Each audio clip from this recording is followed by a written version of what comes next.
Welcome to Illuminati Silver. We tell you the truth about silver. Today is Thursday the 12th of August 2020, and on Tuesday we published a video entitled Gold Falls $100 and Silver Down to 25. And in case you haven't listened to that, we've placed a link in the description box below. Now in that video we highlighted a major fall in both gold and silver prices and prompted that whilst this was predictable, although our timing was a day or so out, prices may go slightly lower, but it was important to bear in mind that this may simply be a temporary pullback.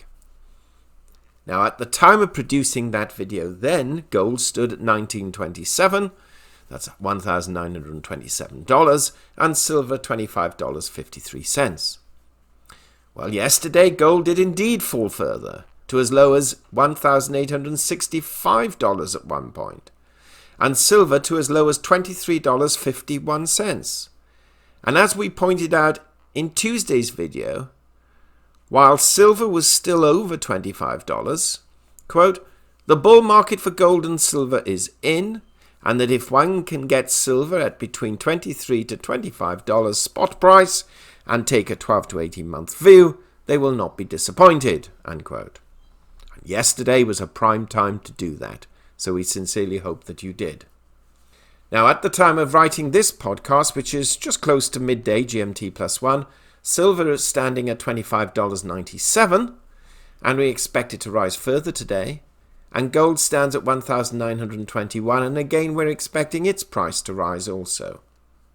Meanwhile, let's just take a brief look at what Bloomberg and Reuters have had to say this morning. Bloomberg article dated August 13th, updated 9:36 a.m. GMT +1. Headline: Gold advances after wild swings as investors weigh next steps. Gold headed for back-to-back gains as investors weighed the outlook for the metal's record-setting rally after this week's dramatic price swings. Rising US bond yields helped spark a sharp sell-off in gold Tuesday and early Wednesday, followed by a rebound later in the day. Both gold and silver have resumed their uptrend after the correction and remain among the best performing commodities this year, aided by negative real yields and vast stimulus to combat the fallout from the coronavirus pandemic. Gold's roller coaster ride is far from over, as bond yields will likely remain volatile for the rest of the summer, said Edward Moyer, senior market analyst at Oanda Core. The relentless pace higher for gold will moderate, but the outlook still warrants a strong stretch of fresh record highs. Spot gold traded 0.7% higher at $1,929.60 an ounce at 9:34 a.m. in London. On Tuesday, prices dropped 5.7%, the biggest one-day loss in 7 years, following a rally to an all-time high last week. Futures for December delivery declined 0.5% on the COMEX in New York. Silver for immediate delivery rose 1.2% to $25.80 an ounce, after a 2.9% gain on Wednesday and 15% slump on Tuesday. The Bloomberg Dollar Spot Index dropped for a second day, while European stocks slipped as a global rally of equities showed signs of fatigue. Investors were also weighing a heightening of trade tensions between the US and European Union, centered on a long-running dispute over illegal subsidies to Airbus SE. The Trump administration reordered its tariffs to better target French and German products, with the total subject to the levies remaining at $7.5 billion. The death toll from the virus continued to climb, with India's total surpassing the UK's, according to the latest data collated by Johns Hopkins University. There were signs of resilience to the economic harm wrought by the pandemic, though. Australia added 4 times as many jobs as forecast in July, withstanding a fresh lockdown in Victoria and concerns about infections spreading. Reuters article, dated August 13th, 2020. Gold market report. Gold climbs as weaker dollar bolsters appeal. Main headlines. Gold in consolidation mode, long-term outlook positive. Silver up over 1%, recovering from two-week low hit on Wednesday. Fed officials warn of muted US growth until virus is contained. Gold rose on Thursday on a softer dollar, consolidating further above the key $1,900 level after a dramatic retreat earlier this week from an all-time high. Spot gold was up 0.6% at 1929 by 0708 GMT, a day after slipping below the 1900 level in choppy trade. Prices hit a record high of $2,072.50 on Friday. US gold futures eased 0.5% to $1,938.90. The dollar slipped 0.2% against rivals, making gold cheaper for holders of other currencies. The fall that took gold below 1900 has flushed out a lot of weak longs, and it looks like now we're going for a bit of consolidation and gold is preparing for another move higher, said Michael McCarthy, chief strategist at CMC Markets. The outlook remains positive in a lower interest rate environment, particularly with a weakening US dollar. The settings are unchanged. We're seeing record amounts of stimulus and have real fears about the risks to global growth. Massive money printing by global central banks and an ultra-low interest rate environment amid worries over the economic fallout from mounting COVID-19 cases have underpinned demand for bullion, helping it rise about 28% so far in 2020. Gold is considered a hedge against inflation, and low interest rates reduce the opportunity cost of holding the metal. Adding to the gloomy economic outlook, US Federal Reserve policymakers warned US growth could be muted until the coronavirus was contained. Gold continues to garner support from the pandemic as it continues to impact global economic growth and is dovish for central bank policy, Philip Futures analysts said in a note. Investors are now waiting for a breakthrough in stalled US stimulus negotiations, while keeping a close watch on frayed US-China ties ahead of key trade talks on August the 15th. Elsewhere, silver rose 0.8% to $25.76 per ounce. Platinum gained 0.4% to $934.95 an ounce, and palladium climbed 0.5% to $2,140.89 an ounce. End of article. Bullion Vault article dated August 12, 2020. Headline: Record gold and silver trading at world number 1 on massive price swings. The price of gold just suffered its steepest one-day drop since the precious metals historic price crash of April 2013, writes Adrian Ash at number 1 precious metals trading platform Bullion Vault. Losing 6.6% from Tuesday morning, gold bottomed at $1,865 an ounce overnight, down $210 from last Thursday's all-time high, the 6th new record hit in just 2 weeks. Silver prices, meantime, fell by as much as 1/5 overnight before rallying to cut its one-day drop to 7.8%, the steepest drop for the more industrial precious metal since mid-March historic crash, when the COVID pandemic shut economic activity worldwide and crude oil prices briefly went negative.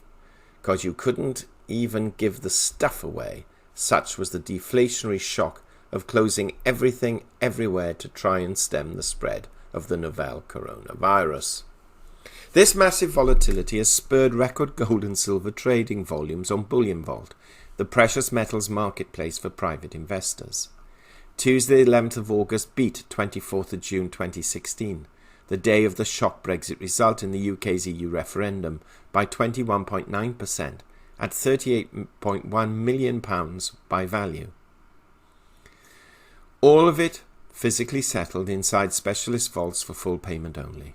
No leverage, no shorting, no credit, just physical gold and silver and platinum with 24/7 trading live online and by mobile smartphone. I think that's a bit of an advert there. Compared to the prior 365-day average, customer selling jumped fivefold by weight in gold on Tuesday, leapt over 8 times in silver and rose 3 times in platinum. But demand also jumped. 448% in gold, 663% in silver, and 185% in platinum. And so users were still buyers of all 3 precious metals overall, acquiring £3.4 million worth of gold as a group, plus £1.2 million worth of silver, and nearly £70,000 worth of platinum. Net of selling. What next? Any long-term bull market is prone to speculative spikes, and gold's jump above and back below 2000 doesn't change the macro factors driving what is now a 2-year uptrend. For comparison, gold spiked by 1/3 in 8 weeks in March to May 2006, only to give it all back over the following month. Gold didn't beat that top at $730 per ounce for another 16 months, not until the global credit crunch claimed its first high-profile scalp with a collapse and government bailout of UK mortgage lender Northern Rock. But while those buying the very peak of spring 2006's spike then had more than a few sleepless nights, and had to wait a little while longer to get back up to break even, the underlying uptrend continued meantime. 5 years later, that bull market in gold peaked over 160% higher again in September 2011. So why this summer 2020 spike and retreat in gold and silver prices? What's driving people to put money into physical precious metals, trading gold and silver, amid the worst economic slump in modern history? Well, Bullion Vault polled readers of its weekly update email to clients between the 22nd of June and 7th of July 2020, receiving 1,328 full responses on precious metals investing. Our users typically hold 5 to 20% of their self-managed assets in precious metals. Their number one motivation is fear of currency debasement and inflation, with the aim of spreading risk by diversifying their other investments a close second. More than 1 in 3 believe monetary policy will now have the single greatest impact on the underlying direction in gold, with 1 in 5 naming the size of government deficits jumping ahead of geopolitics for the first time in our twice-annual survey's 5-year history. People invest in gold because they're worried about the value of other assets, such as stocks and shares, and indeed money itself. With central banks now supporting record government deficit spending quite openly, meaning their independence is gone, investors in precious metals believe this is going to be one of the largest drivers of the gold price this year. But while gold is often and rightly thought of as an inflation hedge, and that's the long-term appeal for most investors holding precious metals today, shorter term today, as the world economy tries to reopen after the COVID shutdown, the risk of mass bankruptcies and debt defaults presents the greatest immediate to global financial stability. So there we have it. Expectations of further rises and at worst some consolidation. Now we are awaiting the jobless claims report due out shortly and are expecting the figures to be down to around 950 to 970,000 for the week. But tomorrow's retail sale figures and industrial production figures will also prove somewhat important. Should anything change during the course of the day, we shall of course produce an update either this evening or tomorrow morning. Meanwhile, thank you so much for listening, and if you haven't already done so, please subscribe to our channel and press the bell sign so that you're notified of our videos as and when they're published. And in the last couple of days, we've produced 2 videos on the Richard and Greg channel. The latest one, published yesterday, highlighting, of course, the picking or choosing of Kamala Harris as the Democrat vice presidential candidate, and Greg's thoughts really on whether he felt that Biden and Harris stood a chance or stand a chance of winning the presidency and vice presidency in November. If you have a brave heart, then do listen to that. If not, avoid it like the plague. Thank you once again. We hope you have found this video interesting and informative, and if so, please give it a thumbs up and share it on social media. Please ensure that you have subscribed to our channel and press the bell sign so that you are notified of any future videos. Also, kindly visit our website at illuminatisilver.com. And if you haven't already done so, please subscribe either as a free or paying member for regular email updates and offers. Disclaimer. Illuminati Silver owners come from a background of banking, international wealth management and economics.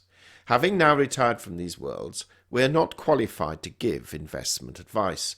Therefore, this and other productions must not be deemed to be giving such advice and merely represent the personal views of its owners.